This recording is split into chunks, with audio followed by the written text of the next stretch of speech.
আসসালামু আলাইকুম রহমতুল্লাহ বরকাতুহু। আলহামদুলিল্লাহ ওয়াসসালাতু ওয়াসসালামু আলা রাসূলিল্লাহ ওয়া বা'দ। বোন, এই যে তুমি একটা ছেলের সাথে সম্পর্কে জড়াচ্ছ, এই ছেলেটা ওই ছেলে যে তোমাকে বিয়ে না করে তোমার সাথে সম্পর্কে জড়াইছে। তোমাকে এদিক সেদিক আনাচে কোনাচে, বাহিরে, পার্কে, কত জায়গায় ডাকে। মোবাইলে তার কত ধরনের আবদার। তোমার কাছে এটা প্রেম মনে হয়, অথচ তুমি আর সে স্বামী স্ত্রী নও। একবার ভেবে দেখো, তোমাকে বিয়ের পর অন্য একটা মেয়ের সাথে সেম যদি সে করে, তুমি পরকীয়া বলবে আর সে বলবে পুরুষ একাধিক বিয়ে করতে পারে। কিভাবে? যেমন তোমাকে বিয়ের পূর্বে সে তোমার সাথে 4 বছর 5 বছর জানা ব্যভিচার, যেটাকে তোমরা প্রেম বলেছ, একইভাবে অন্য একটা মেয়ের সাথে সে 4 বছর 5 বছর সম্পর্ক রাখবে। তুমি বলবা পরকীয়া, সে বলবে পুরুষ একাধিক বিয়ে করতে পারে। বোন আমার, তুমি তোমার স্বামী ছাড়া যে পুরুষের সাথে ঘনিষ্ঠ হও, সে একটা দুশ্চরিত্র পুরুষ। সে ওই কাপুরুষ যার এতটুকু ক্ষমতা নাই বিয়ে করবে বলতে পারে, যার এই যোগ্যতা নাই তোমার বাড়িতে বিয়ের প্রস্তাব পাঠালে সে রাজি হবে। তোমার বাবা, ভাই, আত্মীয় স্বজন এরা রাজি হবে। তার যোগ্যতা নেই, বিষয়টা আমি অর্থ দিয়ে বিচার করছি না। ইভেন তার চরিত্র সুন্দর নেই, তার চলাফেরা সুন্দর নেই, তার শিক্ষা দীক্ষা সুন্দর নেই, তার বখাটেপনা আছে। তোমার বাবা অথবা মা, আত্মীয় স্বজন হয়তো রাজি হতো সে দরিদ্র হলেও, যদি তার চরিত্র ভালো হতো, যদি সে ভদ্র, নম্র ও সুশিক্ষিত হতো। অর্থ হয়তো তারা স্যাক্রিফাইস করতে পারতো, যে ছেলে শিক্ষিত, একসময় চাকরি পাবে বা কিছু করবে, ভদ্র মেয়ে আমার সুখী হবে। মনে রাখবা বোন আমার, বিবাহের পূর্বে তুমি যত ছেলের সাথে তুমি ঘনিষ্ঠ হয়েছ, প্রত্যেকটা ছেলে দুশ্চরিত্র। বিবাহের পরেও তার চরিত্র ভালো হবে না। কারণ 4 বছর তোমার সাথে জেনা করার পরে বিয়ে করলে যদি তার চরিত্র খারাপ না হয়, তোমাকে বিয়ে করে আরো 10টা মেয়ের সাথে 400 বছর নষ্টামি করলে চরিত্র খারাপ সে নিজের কেন মনে করবে বলতে পারো? তোমাকে বিয়ে না করে যদি পার্কে ডাকে, মোবাইলে নানা আবদার করে, এখানে সেখানে আনাচে কোনাচে ডাকে, তাহলে তোমাকে বিয়ে করার পরেও অন্য একটা মেয়েকে বিয়ে না করে সেম কাজ যদি সে করে, কোন যুক্তিতে সে নিজেকে দুশ্চরিত্র মনে করবে আমাকে বলতে পারো? বোন আমার, তুমি কত বোকা। তুমি তোমার ভাবির সাথে নিজের আন্তরিকতা শেয়ার করো, অথচ তোমার ভাবি তোমার আপন হবে না, আবার তোমার পরও না। সে তোমার পরম আত্মীয়। তোমার তার সাথে যৌক্তিক সম্পর্ক থাকা উচিত, আত্মার সম্পর্ক কখনো গড়ে উঠবে না। আমি বলছি না সবাই এরকম হবে, তবে বেশিরভাগ তোমার ভাবি তোমার সাথে আত্মার সম্পর্ক করবে না।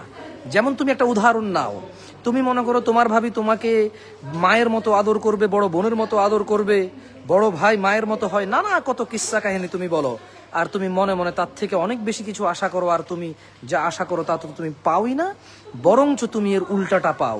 যেমন তোমার ভাবি তোমাকে হিংসুক মনে করবে, সে তার সুখের সংবাদ তোমাকে দিবে না, সে তার সুখের সংবাদ তোমাকে দিবে না। ধরে নাও একটা মেয়ে যদি সে গর্ভবতী হয়, তাহলে সে 40 থেকে 45 দিনের মধ্যে সে নিজে জানতে পারে সে গর্ভবতী হয়েছে।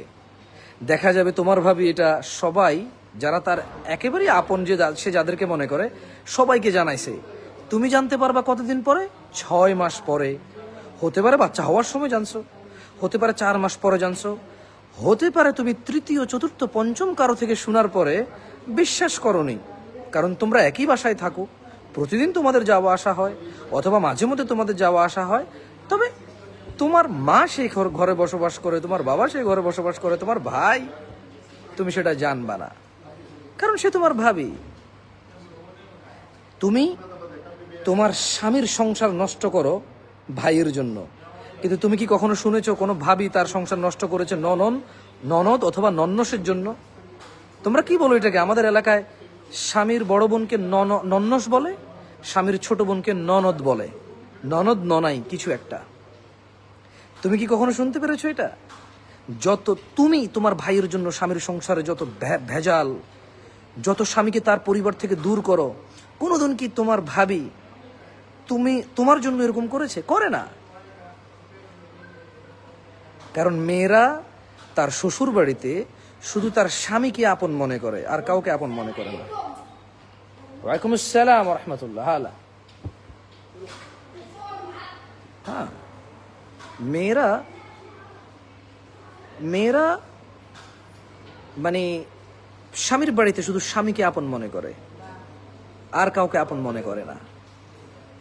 সো তুমি বোকা, তুমি কখনো এটা আশা করবা না যে তোমার ভাবি তোমাকে এটা খেতে বলবে, ওইটা খেতে বলবে, তোমাকে এটা করবে, সেটা করবে, বড় বোন। নো, সে তোমার পরমাত্মীয়, শ্রদ্ধেয়, তাকে তুমি মূল্যায়ন করবা, শ্রদ্ধা করবা, তার জীবন সে বাঁচবে, তোমার জীবন তুমি বাঁচবা। সে যদি তোমার উপকারে আসে তার কৃতজ্ঞ হও, সে যদি তোমার উপকারে না আসে তার প্রতি ক্ষোভ রাখার কোনো কাজ নেই। কেমন? সো আমার বোনদের প্রতি আমি এই নসিহাগুলো উৎসর্গ করলাম। তোমরা বোকার স্বর্গে বসবাস করো। নিজে একটা এমন ছেলেকে বিয়ে করো যেই ছেলে তোমাকে বিয়ে না করে 4 বছর কথা বলে, এটাকে দুশ্চরিত্রতা মনে করে না। নিজে এমন একটা ছেলেকে বিয়ে করো যে ছেলে তার বিয়ের খবর তার মা বাপকে বলতে পারে না, বলে যে এটা এখন গোপন থাকবে, পরে 3 বছর 4 বছর পরে তোমাকে তুলে নেবে। আরে এমন কাপুরুষকে কেন বিয়ে করবা? যে কাপুরুষ বিয়ের এলান করতে পারে না, সে একজনকে বিয়ে করছে সেটা সে বলতে পারে না, এর চাইতে নিম্নমানের কাপুরুষ আর পৃথিবীতে আছে? পুরুষের মধ্যে নানা রকম কাপুরুষ আছে, কিন্তু এর চাইতে সর্বনিম্ন কাপুরুষ আর কে? যে কোনো মহিলাকে বিয়ে করে এবং বলে যে আমি এখন বলতে পারবো না যে আমি বিয়ে করছি। এমন কাপুরুষকেও কোনো মেয়ে নির্বাচন করে, এরপরে 6 মাস বছর যাওয়ার পরে বলে যে ও আমার খোঁজ রাখে না, এখন বলছে ওর আগের বউ মানে না, এখন বলছে ওর বাবা মানে না, এখন বলছে ওর মা আত্মহত্যা করবে, ওর বাবা ওর মাকে তালাক দেবে, ও আমাকে নিতে পারবে না, কান্নাকাটি করছে, ওর বড় ভাই মামলা দেবে, ওর আগের বউ মামলা দেবে, হুজুর আমি কি করব? তুমি এক বোকা মেয়ে, গর্ধব তোমার মাথায় গোবর। তুমি দুশ্চরিত্র ছেলেকে বিয়ে করে চরিত্র কামনা করো। তুমি হচ্ছ ওই বোকা, যেই বোকা নিজে বিয়ে না করে একটা পুরুষের সাথে কথা বলার পরে ওই পুরুষকে প্রেমিক বলো, দুশ্চরিত্র বলো না, অথচ একই পুরুষ অন্য মহিলাকে বিয়ে না করে কথা বলে তাকে দুশ্চরিত্র বলো। তোমার সাথে যদি জানা ব্যভিচারে লিপ্ত হয় তাহলে পুরুষ প্রেমিক, আর অন্য কারোর সাথে জানা ব্যভিচারে লিপ্ত হলে পুরুষ দুশ্চরিত্র। তুমি হচ্ছ সেই বোকা মেয়ে। আই এম সরি, আমার মুখ বাঁকা হয়ে যায়। I am very sorry sister, বোন আমার, আমি আন্তরিকভাবে ক্ষমা চাচ্ছি। আমার মুখ বাঁকা হয়ে যায়, আমার হাত পা নড়ে চড়ে, আমার রক্ত সঞ্চালনের গতি বেড়ে যায় তোমাকে নিয়ে এগুলো বলতে গেলে। আমার উচিত টেলিভিশনে ইন্টারনেটে অনেক সুন্দর করে কথা বলে অনেক হুজুররা, ওই রকম করে বলা হয়, তো আমি পারি না। আমি এইসব বিষয়ে কথা বলতে গেলে পারি না সুন্দর করে বলতে, আমি কি করব বলো? আর ওই যে ওই ছেলে, ও তো কাপুরুষ যে বিয়ের ঘোষণা দিতে জানে না। হ্যাঁ, এই পৃথিবীতে লক্ষ কোটি মানুষ, এক এক দেশের মানুষ এক এক রকম। রাস্তায় বের হলে একটা ছেলে যদি মেয়ের দিকে তাকায়, মেয়ে পছন্দ হতেই পারে, কিন্তু এখন ও কত বোকা বলে যে একেই বিয়ে করতে হবে, ওর পছন্দ হইতেই পারে, কেন হবে না? পুরুষ মেয়ের প্রতি আকর্ষণ আছে, এটাই তো স্বাভাবিক। এই জন্যই তো আল্লাহ সংযত হইতে বলছে, সংযত থাকতে বলছে, চক্ষু নিচ রাখতে বলছে, ধৈর্য ধরতে বলছে, সিয়াম পালন করে তাকওয়া বৃদ্ধি করতে বলছে। নিজের বিবাহ করে অন্য অন্য জায়গায় যদি খায়েশ জাগে সেখানে যাওয়া হারাম, বউয়ের কাছে আসবে, সেই জন্যই তো, কারণ ওর ভালো লাগবে অন্য জায়গায়। বোন আমার, তুমি কি আমার কথা শুনছো? তুমি এমন বোকা হইও না যে তোমার সাথে জানা করলে প্রেমিক বলবা, অন্য কারোর সাথে জানা করলে পরকিয়া বলবা, এবং বলবা যে সে দুশ্চরিত্র, অথচ সে তোমাকেও বিয়ে না করে কিন্তু তোমার সাথে ঘনিষ্ঠ হয়েছিল। আচ্ছা বলো তো, তোমাকে বিয়ের পূর্বে যদি অনেক ঘনিষ্ঠ হয়, যদি সে চরিত্রহীন আর জানাকারী না হয়, তাহলে সে আরেকটা মহিলার সাথে যদি অনেক ঘনিষ্ঠ হয়, 2 বছর 4 বছর পর যদি তাকে বিয়ে করে, তাহলে তার চরিত্র খারাপ কি আর বলা যাবে? তার তো চরিত্র পরিষ্কার করে ফেলার জন্য বিয়ে একটা শব্দ আছে। তার জানা মতে সে যা খুশি তা করবে, বিয়ে করলে হালাল হয়ে যাবে। আরে আশ্চর্য, একটা গ্লাসের মধ্যে আমি মদ খেলাম 6 মাস, এরপরে একই গ্লাস আমি দুধ ঢেলে খেলাম, আর আমি বললাম যে 6 মাসের মদ সব হালাল হয়ে গেছে। প্রত্যেকটা প্রেমিকের যুক্তি এমন, প্রত্যেকটা জানাখোর জানাকার বদকারীর যুক্তি এমন। কি বলে যে আমি হারামকে হালাল করতে চাই। আরে হারামকে কিভাবে তুমি হালাল করবা? একটা গ্লাসে যদি 6 মাস মদ খায়, এরপরে যদি এটার মধ্যে দুধ খাওয়া শুরু করে দেয়, পানি খাওয়া শুরু করে দেয়, যখন সে দুধ খাবে আর পানি খাবে তখন সেটা হালাল। বাট আগের 6 মাস মদ খাইছে, সেটা তো গুনাহ থেকে যায়। ওই গুনার একটা মানে ক্ষমা তওবা আছে, ওই গুনার জন্য ইতস্ততা আছে, ওই গুনার জন্য সংকোচ আছে, ওই গুনার জন্য লজ্জা আছে, ওই গুনার জন্য কি বলে এটাকে, ফিরে আসতে হবে তো, ওটার জন্য ক্ষমা চাইতে হবে তো, এবং আল্লাহর ক্ষমা আশা করতে হবে, আবার ভয় পেতে হবে জাহান্নামের আযাবের। What a lame logic, what a lame logic. মেয়ে বলছে আমার হাজব্যান্ড চরিত্রহীন, আমি ওর সাথে পছন্দ করে বিয়ে করছি, ও চরিত্রহীন। আরে চরিত্রহীনকেই তো তুমি বিয়ে করছো, ওর চরিত্রহীন নতুন করে বলছো কেন? তোমার কাছে কেন মনে হয় তোমার সাথে জানা করলে এটা চরিত্রহীনতার মধ্যে পড়ে না? কারণ তুমি কি জানা কি তোমার অধিক, মানে জানা গুনাহ, আল্লাহ হারাম করেছে, তুমি হারাম করো নাই তো। যে তোমার সাথে করলে জানা হারাম হবে না, অন্য কারোর সাথে করলে জানা হারাম হবে। জানা তো হুকুম নির্ধারণ করে তো তুমি না, আল্লাহ জানা হারাম করেছে। সো তোমার সাথে করুক আর যার সাথে করুক, এটা হারাম। বোন আমার, তুমি বোকা হইও না, খবরদার। তোমার ভাবিকে সম্মান করো, সালাম দাও, কাজে কর্মে হেল্প করো, তার থেকে বেশি কিছু আশা করবা না। সে তোমাকে হিংসুক মনে করবে অথবা অন্য কিছু মনে করতে পারে, ধারণা মিথ্যাতে ধারণা করলাম না। তবে সে তার সবচেয়ে আনন্দের খবর তোমাকে দিবে না। কেন দিবে না? যদি তুমি নজর লাগাই দাও, যদি তুমি মুখ লাগাও, যদি তুমি হিংসা করো, যদি তুমি কষ্ট পাও। যখন এটার গোপন থাকবে না, সারা পৃথিবীর অনেকেই আগে জানবে, তারপরে তুমি জানবা, তুমি একই ঘরে থেকে। এ হচ্ছে তোমার ভাবি।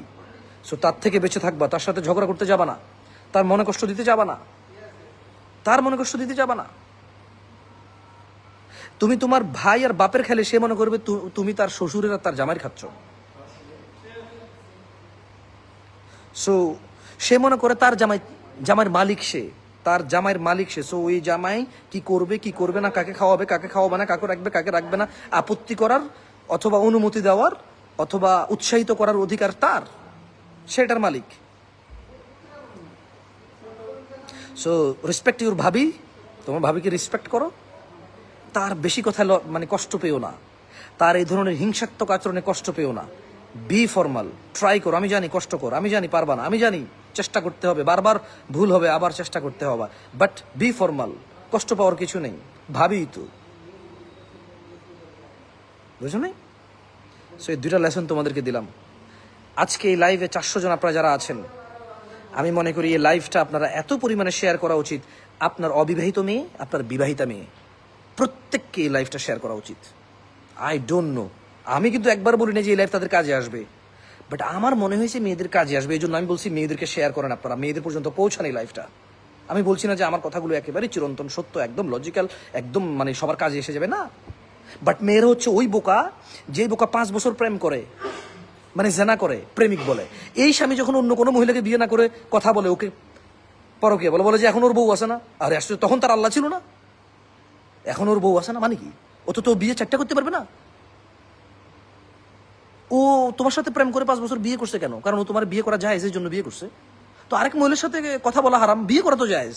আগে কথা বলবে, সেটিং করবে, জেনা করবে, ব্যভিচার করবে, বিয়ে করবে, সব আলাদা হয়ে যাবে, চরিত্রের সমস্যাই হবে না আর। Isn't it? Share this video, and যারা এটা শেয়ার করবেন, যদি লাইভটা ডাউনলোড করে যারা আপনারা আপলোড করেন, আমার জামশেদ মজুমদার 2,43,000 ফলোয়ারের পেজটা একটু ট্যাগ করে দিন, যাতে অনেক মানে যারা আমাকে আমার রিয়েল পেজটা খোঁজে যাতে ফলো করে রাখতে পারে। কেমন? জাকুমুল্লাহ খায়ের, সালাম আলাইকুম রহমতুল্লাহ।